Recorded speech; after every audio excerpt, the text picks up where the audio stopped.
ఇప్పుడు మీరు ఎప్పటి నుంచో ఎదురు చూస్తూ ఎన్నో రోజుల నుంచి కేసీఆర్ గారి పలుకు వినాలి, కేసీఆర్ గారిని చూడాలి అని ఎర్ర టెండ కూడా వదిలిపెట్టి వచ్చిన మీ ఈ అవకాశం తీసుకున్న మా గౌరవ ముఖ్యమంత్రి వర్యులు, మాజీ ముఖ్యమంత్రి వర్యులు, తెలంగాణ వ్యవస్థాపకులు, తెలంగాణ రాష్ట్ర సాధకుడు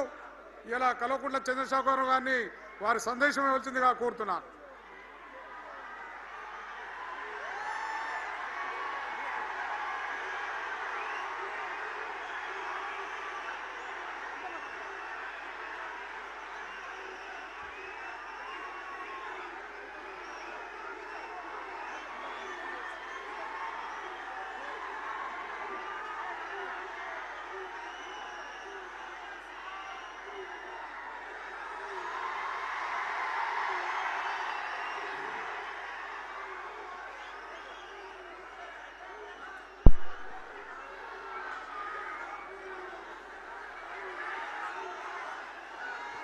సభాధ్యక్షులు, జగిత్యాల జిల్లా బీఆర్ఎస్ అధ్యక్షులు గౌరవనీయులు విద్యాసాగర్ రావు గారు,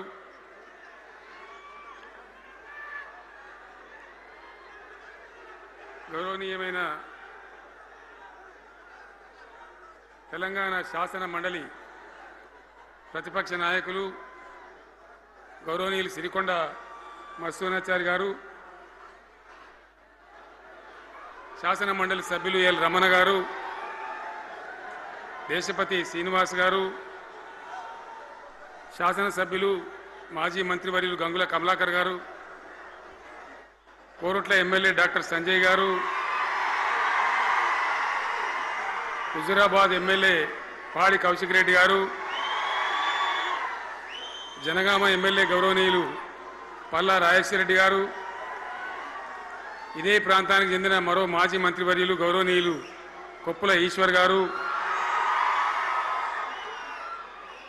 పేర్లు చాలా ఉన్నాయి, తెల్లారితో చదవానంటే. వేదికను అలంకరించిన మాజీ ప్రజాప్రతినిధులు, మాజీ జడ్పీ చైర్మన్లు, స్థానిక సంస్థల ప్రజాప్రతినిధులు, అందరికీ నా నమస్కారం. ఇదే జగిత్యాలకు సంబంధించినటువంటి అలిశెట్టి ప్రభాకర్ అని ఒక కవి ఉండేవాడు.